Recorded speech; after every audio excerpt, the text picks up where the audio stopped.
How did you avoid Pacoima's a real, it could be a black hole in terms of just a hole. I don't want to, it don't need to be a color. It could be a difficult place to get out of for a lot of people. I'm sure you Yeah. know as well, and I know I do.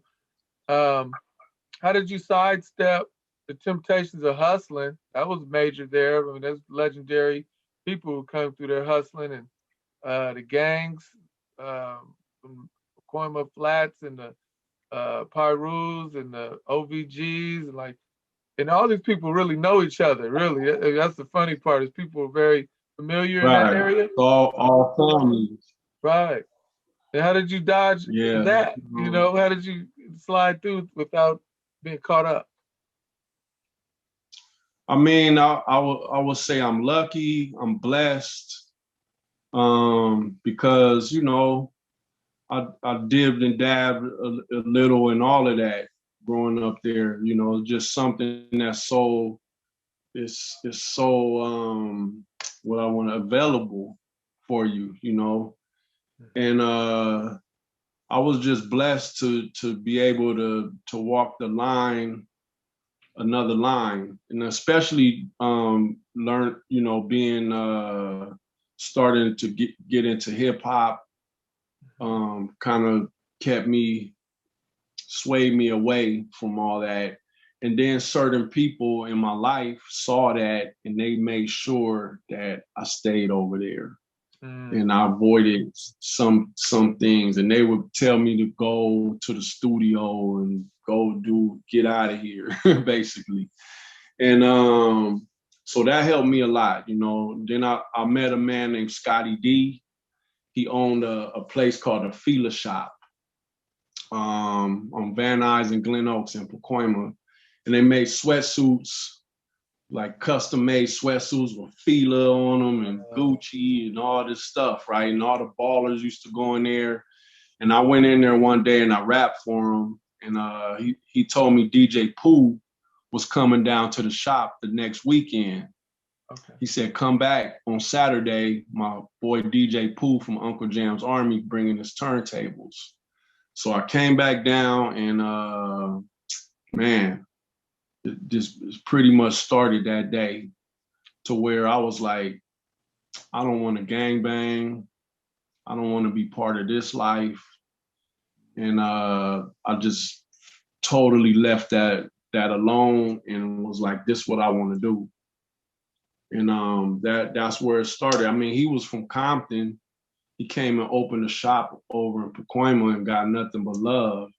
And I saw that, and I was like, this is the vibe I want to bring to the table. And so since then, it was just like all hip hop. I'm a hip hop fanatic. I'm a hip hop, member, and that was it. And that's what people started knowing me as. So it made me stand out. I like the feeling like, okay, I stand out. I'm not like everybody else. I'm not doing the same thing as everybody else. Right. Of course, when some situations started presenting themselves, I fell back a little, came back to it like, okay, I need some quick money. Boom, boom, boom, boom. Got in a little trouble. In my early 20s, and I was blessed to beat the case. And so after that, I just Thank made a God. promise to myself, just, hey, that was my chance. I got another chance at this, and I just kept the music from then on, pretty much. Man, it's nice to get those blessings, those opportunities and warnings before the consequence kicks in too dang hard. Some people don't get a warning; they just get it. They're just gone. It comes like that, yeah. You mean death, jail, whatever. Yeah. I was able to just, get a lesson real quick and like, okay, this is what could have happened. Hmm. So I'm grateful for that, for real. I'm very grateful for that time in my life. It was very stressful at the time, but it was just like it could have ended up way worse. So, you know, I'm very grateful for that, looking back on it. And you know, it just led me to just strive harder at what I was doing. Was there a pivotal conversation or like some impact anybody had on you to really? I just remember I would go home to Pacoima and there'd be kids, guys with my age or a little older, and I would go visit like on Vaughn Street or something, or Glen Oaks and Vaughn, and they would be like, "What's up?" They'd show love, but they'd be like, "But you can't hang out here," because Right, right. they know what I'm doing. They're like, "You ain't allowed to be out here too long. You can't hang."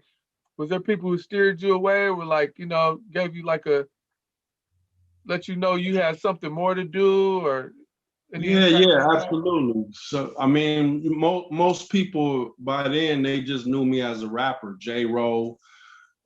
J. Roll, you bust a rap, man. Like, you know, you ain't ready for this life over here. Like, you know, we out here doing this for real. Right. You know, so that was pretty much the conversation with almost everybody. Okay.